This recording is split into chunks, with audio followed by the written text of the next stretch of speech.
était à la préparation avant l'avertissement et, vous étiez sur le point de nous donner des pistes concrètes de préparation, des choses bien concrètes dont on ne parle pas non plus dans les églises, comme comment prier, comment se remettre, renaître, comment renaître à- dans l'Immaculée Conception. Voilà. Si je résume, j'ai peut-être pas dit ça comme il fallait, mais je Oui, dis ça comme je le sens moi, quoi. non, c'est sûr, c'est sûr, c'est sûr. C'est sûr, c'est sûr. Il faut que. C'est sûr, il y a. Nous sommes arrivés à une certaine plénitude des temps depuis 2000 ans. Ça fait 2000 ans que la plénitude des temps a commencé hein, avec Jésus. Et les rabbins d'ailleurs disent hein, que dès qu'il y a une période de temps qui se développe pour aller de son principe jusqu'à son déploiement, ça se fait par période de 2000 ans. C'est les rabbins qui disent ça. C'est pour ça que d'Abraham jusqu'à Jésus, il y a à peu près 2000 ans. Et de Jésus à nous, il y a à peu près 2000 ans. Et quand l'ange Gabriel dit au prophète Daniel, vous savez, je vais vous dire, vous allez bien compter, regardez bien quand le pontife suprême du monde dira reconstruisez le mur de Jérusalem, comptez bien. À partir de cette année-là, comptez bien 62 semaines d'année et vous aurez la naissance du Messie. Eh bien, effectivement, il y a eu l'édit du pontife suprême qui était Cyrus. Et on sait exactement l'année, puisque. Et 62 semaines d'année après, c'est-à-dire 440, je sais plus, 62 fois 7. Donc, eh bien, c'est moins 5 avant Jésus-Christ, la naissance du Christ. Donc, l'ange Gabriel avait donné la date exacte de la naissance de Jésus. Dans les scribes, les pharisiens, les scribes surtout, savaient très bien ça. Hein. Hérode, d'ailleurs, a posé la question. On savait que c'était l'heure pour la naissance du Messie, environ une trentaine d'années d'après, puisqu'il serait roi d'Israël, donc il fallait compter une trentaine d'années avant qu'il se manifeste comme roi. Voilà. Et c'est pour ça, d'ailleurs, que Hérode, qui n'était même pas juif, c'était un Iduméen, roi d'Israël, mais même pas juif, avait fait reconstruire le temple de Jérusalem parce qu'il savait que c'était l'heure de la naissance du Christ, du Messie. On le voit d'ailleurs dans l'Évangile quoi, ça fait qu'on a mis 47 ans pour construire ce temple et tu dis que tu peux le détruire et le reconstruire en 3 jours. Tout ça, il connaissait parfaitement. Quand on lit l'Écriture, on sait très bien voilà, qu'il y a des choses qui sont révélées en lecture littérale, concernant donc le temps. Hein, puisque la thématique sur laquelle on médite en ce moment, à propos du Mécho, à propos des temps que nous vivons, c'est justement qu'est-ce qu'il y a à l'intérieur de ce temps spirituel. Il y a quelque chose qui illumine chaque instant présent, lumineusement. Il faut qu'on apprenne, et c'est ça le propre de l'homme, la différence avec l'animal, c'est qu'il peut rentrer dans la lumière qui illumine et fait vivre chaque instant présent. En le reliant d'ailleurs spirituellement aux éléments et aussi aux miracles des 3 éléments, d'accord? C'est ce qu'on appelle faire oraison, la prière. Lorsqu'on rentre au cœur précisément, qu'est-ce qui fait l'unité de Dieu, l'intériorité du temps, des éléments, de la vie spirituelle et de la grâce surnaturelle du Christ, voilà, on rentre dans ce qui fait intérieurement la lumière de cet espace-là, qui est un espace silencieux, très intelligent, immaculé, de sagesse, d'immolation eucharistique, si je puis dire, et que j'y rentre pour vivre de Dieu, je laisse du temps à Dieu. Au milieu d'une civilisation qui a décidé de ne laisser aucune place à Dieu. La même chose, c'est ça, il ne faut pas que Dieu ait sa place. Il doit avoir aucune place, même pas une demi-seconde. Et les chrétiens sont là pour dire, nous, on va donner du temps à Dieu. C'est la différence qu'il y a entre les fous et les sages. Les sages, ceux qui ont la sagesse de la croix. La sagesse de la croix, Saint Jean de la Croix, c'est pas mal. Donne du temps à Dieu. Je vais donner du temps à Dieu. Chaque jour, je vais donner un petit peu de temps à Dieu. Il a sa place. Dieu a sa place à l'intérieur de moi. Il est invité. Il m'invite, c'est ça, mitzvot. Je suis un bar mitzvot. Je vais passer ma bar mitzvot. Je suis un fils de l'invitation. J'ai plus de 12 ans. Je suis rentré dans le temple de Jérusalem. J'ai 12 ans. Je suis rentré dans le corps où le Père est présent. Ça lui est consacré. Et je suis capable d'entendre ce silence intérieur de la présence de Dieu. Il a toute sa place en moi. Et je vais donner du temps. Dieu est chez lui, chez moi. Et je suis en lui, chez moi. Et sa présence silencieuse, c'est l'attente de la manifestation silencieuse, amoureuse et éternelle, de son amour incréé, de sa spontanéité, enfin de ses noces d'avant la création du monde, dans l'instant intérieur et lumineux du temps présent dans lequel je suis. Enfin bref, ça s'appelle la prière. Il faut prier. On est en plein méchaume, voilà, il y a la fécondation, il va y avoir l'apparition du Chénor, et ça j'aimerais beaucoup expliquer ça.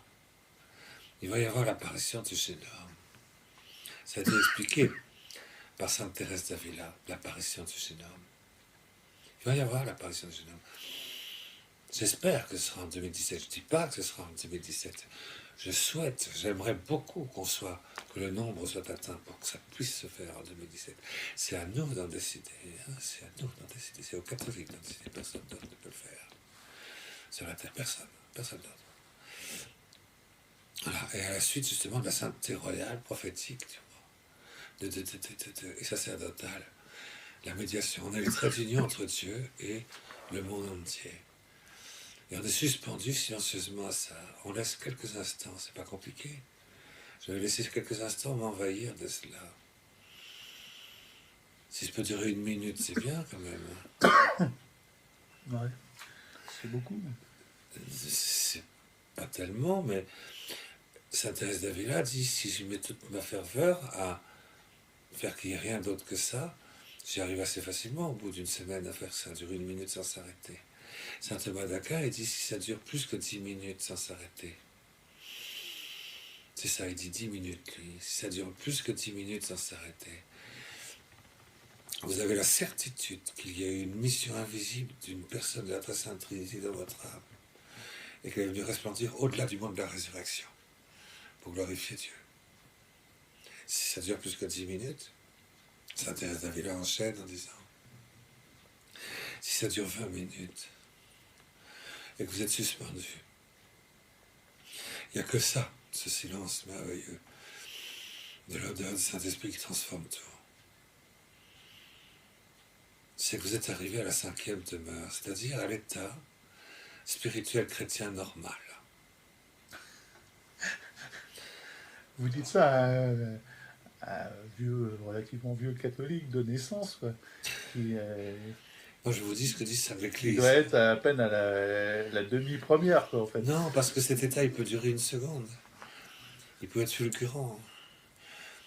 Mais vous avez fait un effort sur 20 minutes pour y arriver. Et il s'est englouti De toute façon, que ça dure 1 seconde, que ça dure 20 minutes sans s'arrêter, ça n'a pas d'importance. Comme disait mon vieux père spirituel, le père Emmanuel, il dit, pour faire oraison, c'est très simple, tu donnes 1 demi-heure, tu donnes 20 minutes. Comment on fait pour faire oraison? Alors c'est très simple. C'est très simple. Tu donnes le temps qu'il faut. Et tu dis, voilà, 95%, il n'y a pas de méthode. Mais 95%, si tu veux une méthode, 95%, c'est dire, allez, je commencerai à 6h02 et je terminerai à 6h22. Et à partir du moment où j'ai commencé, je donne tout ce temps à Dieu. Ce qui se passe dans ce temps, le brouhaha, je m'en fous, c'est donné à Dieu. Et les fantasmes, je m'en fous. C'est donné à Dieu. Ce temps-là, à Dieu. Ah oui, alors si au fond de moi, il y a des turpitudes, ça remonte à la surface. Alléluia, c'est donné à Dieu. Ah bon, il peut y avoir du bruit dans le cerveau quand même. Oui, mais je n'entends pas ce bruit. Je le méprise. C'est donné à Dieu. C'est donné à Dieu. Et ce temps-là est donné à Dieu. Ce qui s'y passe dedans n'a aucune espèce d'importance. La seule chose qui compte, c'est que je donne ce temps à Dieu. Ça, c'est 95%. Le fait d'assister à la Les messe... 5% qui restent, consiste simplement, dès qu'il y a un moment de silence, où Dieu peut être présent là, et qui peut donner son souffle. Tout de suite, je mets englouti dedans pour y disparaître complètement, tant que je peux. 5% du reste. Et à chaque fois que ça apparaît, une fois de temps en temps, même ma foi, je m'y engloutis. Voilà. Et toc, dring, dring, dring. 6h22. Voilà. Le fait d'assister à la messe le dimanche, en prendre 1 heure, dans des vies tumultueuses, on prend 1 heure. C'est ce jour où on pourrait rester au lit, maintenant on se lève pour... Nous, c'est compliqué, en plus, dans nos régions, il faut faire une demi-heure de route. Faut faire même aller-retour, ça fait 1 heure de route pour assister à une messe. Il faut sortir dans parfois des congères, de la neige, du froid, du verglas. Et le fait d'assister à la messe, est-ce que c'est donner un temps à Dieu? Donc c'est une raison. On peut donner temps à Dieu.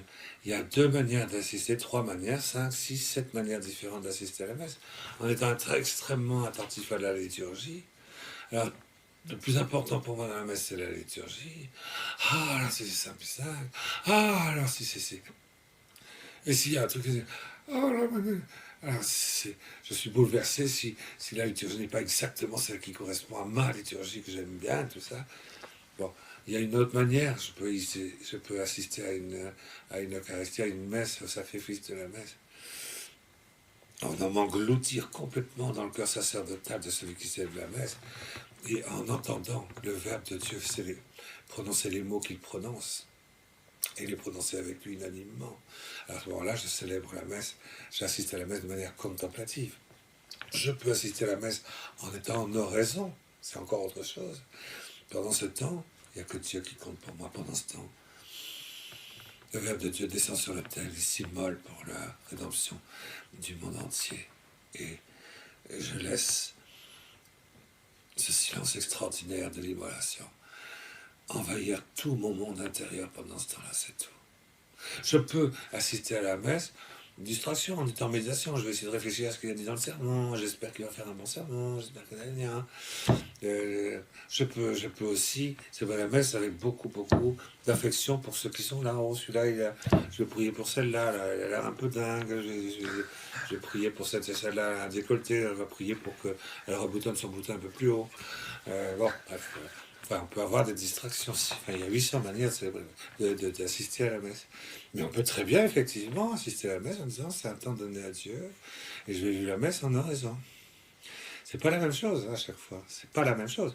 Dans la messe, je vais à la messe parce qu'il y a un sacrement. Ce sacrement fait que par 5 fois, je peux actuer surnaturellement la transactation surnaturelle responsable avec les noces de l'agneau. Par 5 fois, parce que je peux faire à 5 reprises. Là, à l'offertoire, à la consécration, donc à l'épiclèse, au paternoster, bien sûr, enfin, à la Gnus Dei, je veux dire, et puis à la communion, bien sûr, à l'action de grâce. Mais la messe, c'est quoi? C'est pas l'oraison. La messe, c'est une prière sacramentelle qui me donne du carburant, qui me donne une nourriture, Et quand je me retrouve ensuite le lendemain matin ou le soir chez moi, je prends ce carburant, j'ouvre la boîte extraordinaire du parfum de ce carburant et je laisse le parfum de ce carburant eucharistique m'envahir pendant 20 minutes. Je suis avec une politesse, une délicatesse exquise vis-à-vis de cette présence réelle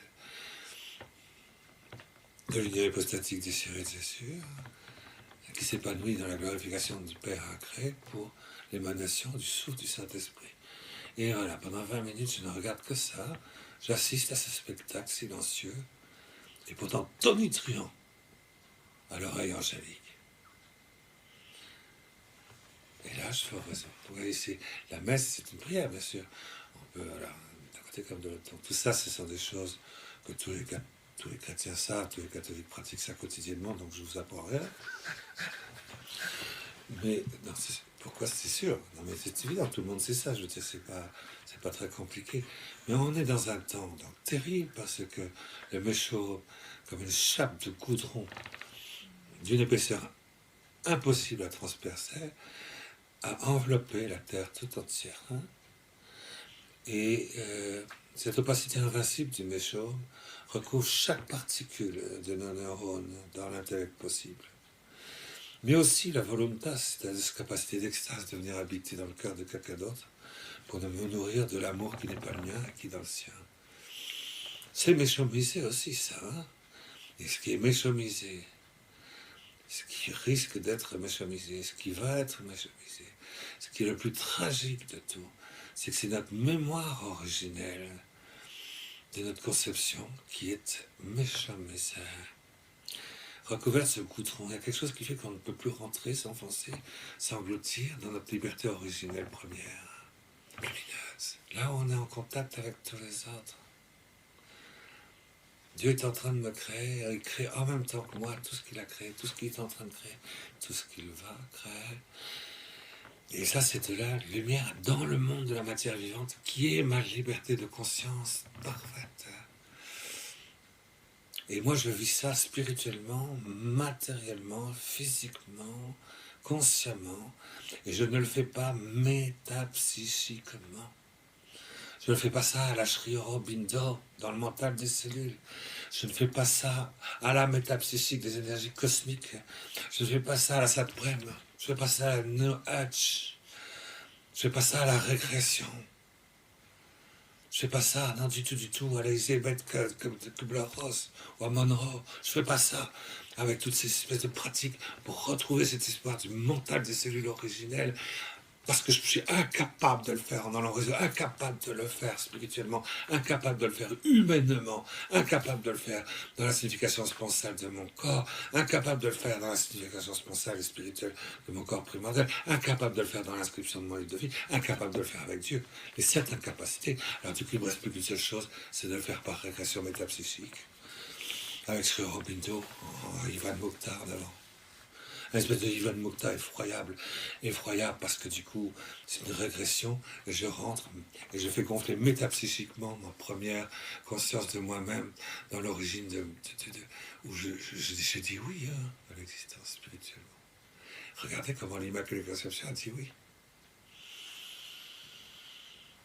Avec une plénitude accomplie de liberté, de conscience, d'amour, d'acquiescement. Hein. Face à tous les temps. Hein. C'était spirituel, c'était pas le métapsychique. Hein. C'était pas la maman qui disait Bhagavata, ce qui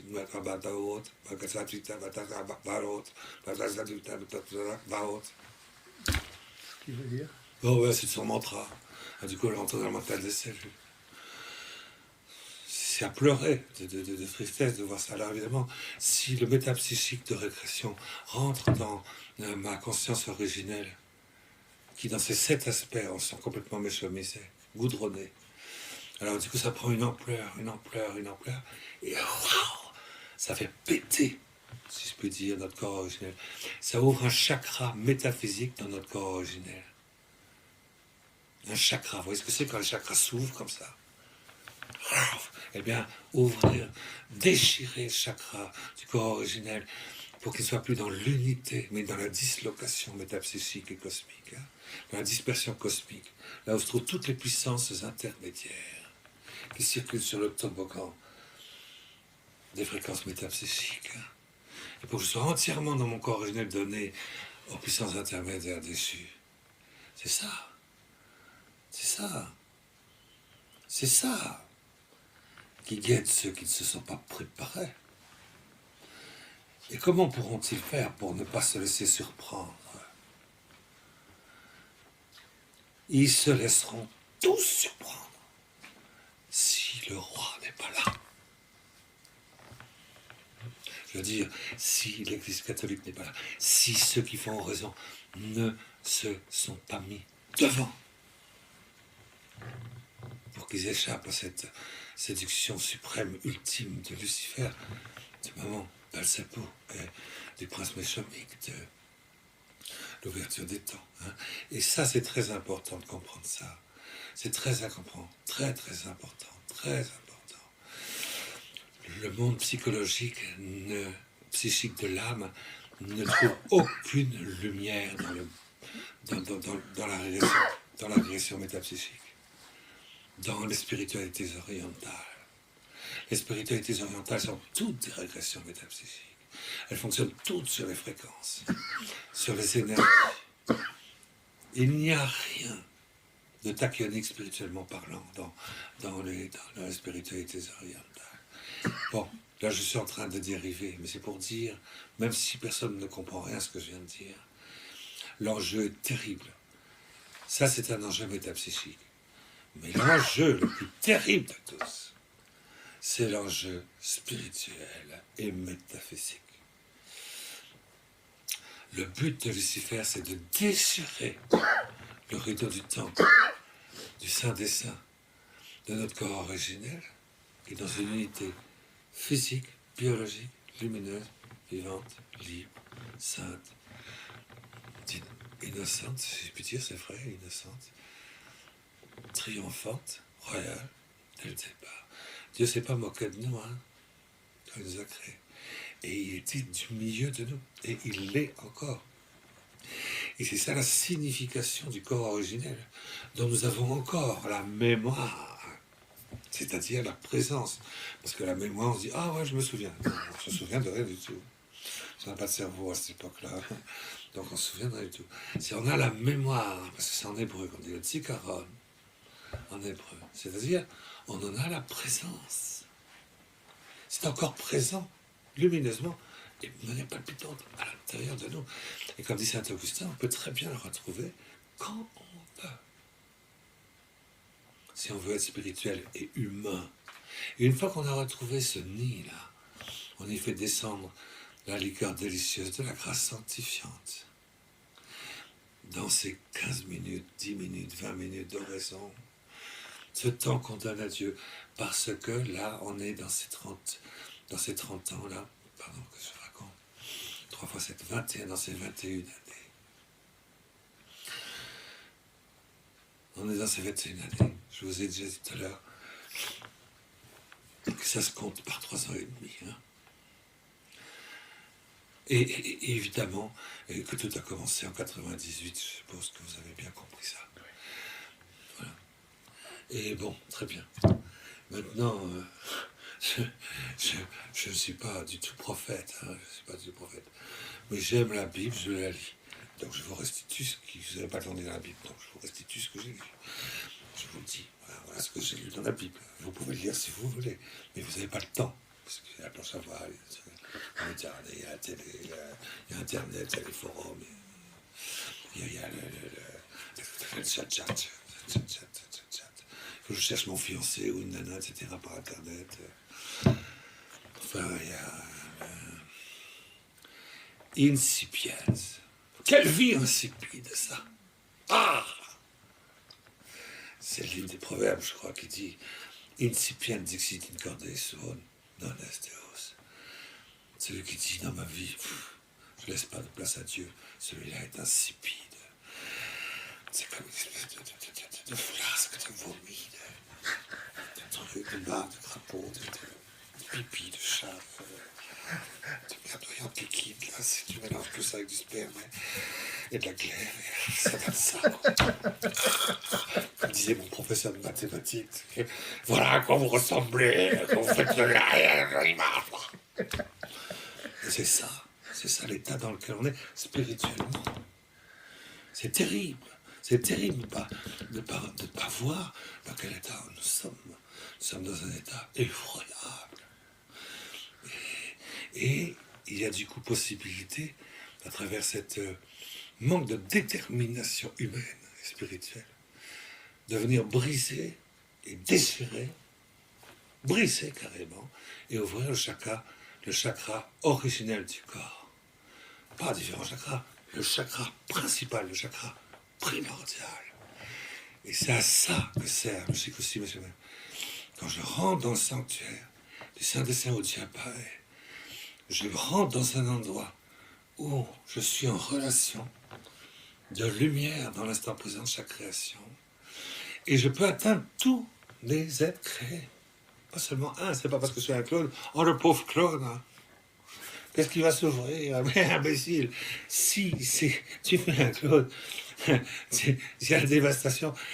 Tu es atteint en direct. Il n'y a pas. C'est vase communicant. Donc on va tous infecter dans la mémoire originelle de notre... Et donc notre liberté primordiale va être recroquevillée. Et si notre liberté primordiale est recroquevillée dans tous les êtres humains, à ce moment-là, c'est possible pour l'Antéchrist de prendre possession de la conscience primordiale de chacun. Et l'Antéchrist ne peut pas prendre autorité et pouvoir sur toutes les consciences sans exception, collectivement et individuellement, s'il ne passe pas par là. C'est pourquoi il est nécessaire pour eux qu'il y ait Shikoshi Meshomen. Pour qu'on aboutisse à cette ouverture du chakra du corps originel primordial. Eh bien, quand on dit qu'il faut se préparer, c'est pas seulement pour échapper à cette espèce de méta-tentation, comme disait Pape Jean-Paul II au Bourget, aux évêques de France. Il a dit, attention, vous êtes les ministres des successeurs des apôtres qui devaient assister à l'expression ultime de la métatentation. Je ne sais pas s'il y a beaucoup d'évêques qui ont compris ce qu'il voulait dire. Je n'ai pas l'impression qu'ils aient bien compris les trucs. Enfin, si, j'exagère. Je ne vais quand même pas mettre au-dessus de ces excellences qui sont admirables. Et qui depuis nous ont éclairés admirablement sur cette question. Ils n'ont pas vu passer Shikoshi Meshomen, pourtant c'était gros comme une maison. Personne ne l'a vu passer. Écoutez, moi je suis tout seul, hein, je suis dans la forêt depuis 40 ans, je suis tout seul, d'accord? Et je l'ai vu passer, j'ai pas de télé. Il faut vraiment être le dernier des sons et avoir poussé toute sa vie dans la souillonnade pour ne pas l'avoir vu. Bon, donc je reviens en demandant bien pardon pour moi-même surtout. Bon. Il faut s'y préparer, donc. Ça, c'est important. C'est très difficile. Est-ce que c'est difficile? Pas du tout. Est-ce que c'est facile? Oui. Ah! Et est-ce que vous pouvez nous expliquer comment on fait? Oui. Ah! Et est-ce que vous croyez qu'on va y arriver d'ici... oui. Il faut que je fasse mes questions et les réponses. J'ai l'impression, quoi, parce que maintenant on est arrivé à un état où on ne peut même plus poser de questions, quoi. Si on ne se pose plus de questions. C'est normal. Un cryogénie congelé, il ne pose plus de questions. Merci pour nous non, mais c'est ça. Qui ne les avons pas posées. Pour faire du clonage, je dois passer par la congélation, il ne faut pas l'oublier. L'avortement, donc je tue la vie embryonnaire. Donc l'innocence divine de conscience mystique de l'embryon. Je dois ensuite prendre de cela, le congeler, le décongeler. Il y a toute une méthode, enfin bref, ça se passe par plusieurs étapes. Il ne faut pas oublier aussi l'électrification qui permet d'électrifier, une espèce d'électrocution de l'ensemble génomique qu'on vient d'introduire. Électrocution.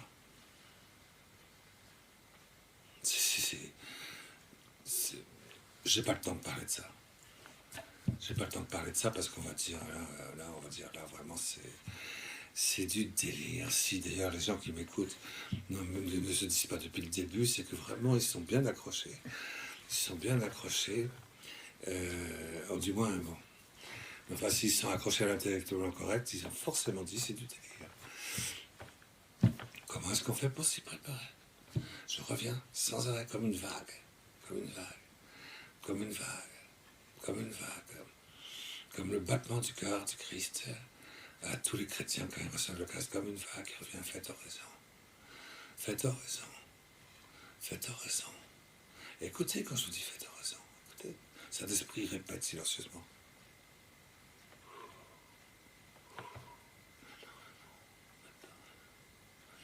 Conception, elle le dit silencieusement, 9 mois avant sa naissance.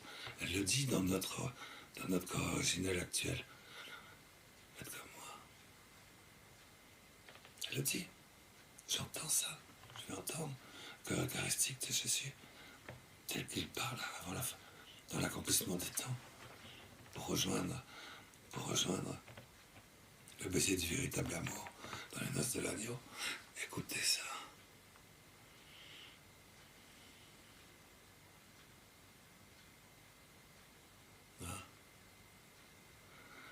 Écoutez-le. Chemin.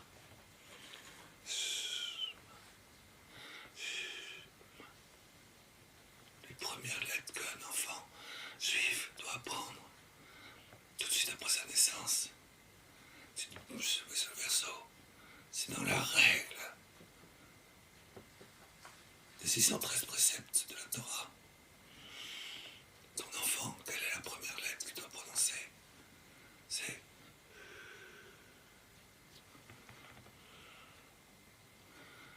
l'ange a mis son doigt ici, c'est pour ça que tu as la petite commissure des lèvres là. Et ferme les lèvres ensuite. Écoute, ça veut dire écoute. Alors on voit le nourrisson. Il a les yeux de son papa, celui il regarde ses lèvres, il voit. Et les premiers mots qu'il prononce, c'est écoute Israël, Shema Israël, Adonai Elano, Adonai Erad, Shema Israël, Yeshua Meshireinu, Yeshua Meler, Shema Israël, Yeshua Meshireinu, Yeshua Meler. Écoute. Le cri silencieux de la paternité, de l'amour de Dieu qui se répand à travers toi, dans tous ceux qu'il est en train de créer, tous les hommes qu'il a créés, qu'il est en train de créer, qu'il doit créer. Dans ce souffle, écoute ce souffle, les atteindre, écoute-le pendant 20 minutes, entraîne-toi. Ça va durer que 20 minutes le truc. Entraîne-toi. Écoute, c'est beau à spiritualiser la Bible. C'est grand. C'est inouï. Me voici. Ah, aussi, ça dit aussi, tu fais. Ah, ça veut dire me voici. C'est la même chose, mais. C'est comme si tu touchais la mamelle. C'est me voici. On dit en latin fiat, mais qui secundum verbum. C'est pendant 20 minutes, me voici. Maintenant, c'est toi. Wow, supervenu du Saint-Esprit. Obération du Père. Conception l'incréé du Verbe de Dieu. Dans mon monde intérieur, d'immaculée conception. Pendant 20 minutes, je suis disponible pour que ça se fasse. Je vais être pris par ça. Je me laisse prendre. Dieu a la permission de se servir de moi pendant quelques minutes. J'ai la politesse de laisser à Dieu un petit peu de place avant de me sécher les fesses. C'est vrai. Qu'est-ce que tu voulais? C'est ça le problème. Il y a un problème. Qu'est-ce qui est le plus important, hein? Je ne voudrais pas être grossier. Alors, qu'est-ce qui se passe dans le monde aujourd'hui? Parce que dans le monde d'aujourd'hui, il n'y a pas de place pour Dieu. Donc, les 9 dixièmes, même pas les 999 personnes sur 1000 descendent d'un espèce de fleuve sans aucune seconde pour... aucune seconde pour Dieu. Et là, maintenant, c'est pas 99 pour 1000, c'est 100%. Ouais. Le Meshom, c'est ça. C'est pas 99, c'est pas une proportion, c'est tout le monde. Vous avez qu'à regarder, les évêques, les cardinaux, les fidèles, même eux-mêmes, sont tombés dans le trou du Meshom. Et on est là. Et tout ça, ça va... Alors, cette demi-heure, ce sera quoi? ce sera l'ouverture du chakra universel de la nature humaine sur toute la Terre, ou bien ce sera la Pentecôte de l'Immaculée Conception, dans toutes les conceptions immaculées retrouvées, à cause de la charité des chrétiens et de l'Église de la Terre, qui sera le salut du monde. Et hors de l'Église, là, pour le coup, pendant cette demi-heure qui va venir, là, il n'y aura pas de salut. Hors de l'Église, pas de salut. Là, c'est sûr. Là, ce sera vérifiable, palpable. Alors, on s'y prépare comment? Très bien, on s'y prépare comment? Et bien, on s'y prépare parce que, quand on fait oraison, figurez-vous, on se met dans un état, comme l'explique Saint Jean de la Croix, comme l'explique Sainte Thérèse d'Avila, comme l'explique Sainte Thérèse de l'Enfant Jésus, l'enfance. On se met dans un état d'enfance primordial. Alors, l'état d'enfance primordial, c'est justement cet état dans lequel j'étais, disons, allez, par exemple, pendant les 15 premières secondes après ma conception.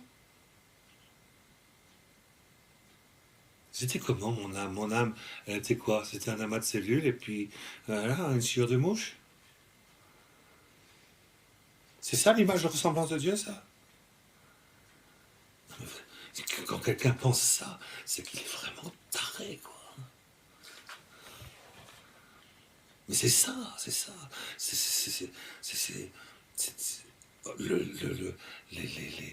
L'athéisme militant a réussi à faire croire à chaque être humain que c'était une sciure de mouche. Même bien pire. Alors que c'est le moment le plus fort. C'est le moment intérieur de conscience la plus lucide. C'est le moment, ces secondes qui en suivent. C'est le moment de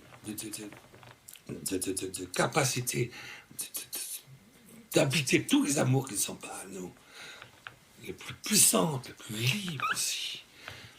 Qu'on n'ait jamais eu, et comme l'explique d'ailleurs la Bible, et surtout les rabbins, et surtout les Nashis d'Israël, et surtout les grands prophètes aussi, des Juifs, hein, pendant, jusqu'à la naissance, c'est une vie mystique, libre, consciente, lucide, d'apprentissage, d'enseignement, d'absorption, d'assimilation, plus prodigieuse que toutes celles qu'on va accumuler pendant le reste de sa vie mortelle après la naissance.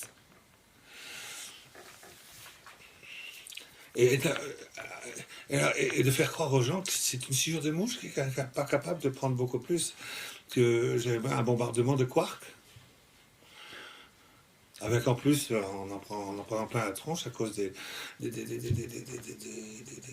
ondes scalaires de Genève et du CERN. Non, mais vraiment n'importe quoi. Alors, il faut dire stop. Voilà, nous disons stop. Stop. On s'arrête, on donne du temps à Dieu. Et comme l'explique Sainte Thérèse d'Avila, Saint Jean de la Croix, Sainte Thérèse de l'Enfant Jésus, tous les docteurs mystiques de l'Église, c'est-à-dire les spécialistes de la prière en doctrine infaillible, enseignée par l'Église, c'est-à-dire enseignée d'en haut, eh bien, l'état dans lequel tu te mets pendant ces minutes-là, où tu laisses la permission, très délicat de notre part, de laisser la permission pour Dieu d'avoir un peu de place. C'est délicat quand même. Parce qu'on n'est pas sympa avec lui. À cette politesse de lui laisser un petit peu, qu'il puisse s'exprimer, quoi. Prendre toute sa place en nous. Si je fais ça, là où je le fais le plus facilement, c'est en reprenant le climat dans lequel j'étais 9 mois avant la naissance. C'est l'enfance primordiale. Je sors des mains de Dieu là en ce moment. Je viens de sortir des mains de Dieu. Ce petit roi fraternel de l'univers. Je prends conscience de ce que je suis. Une petite goutte de sang. Où c'est concentré.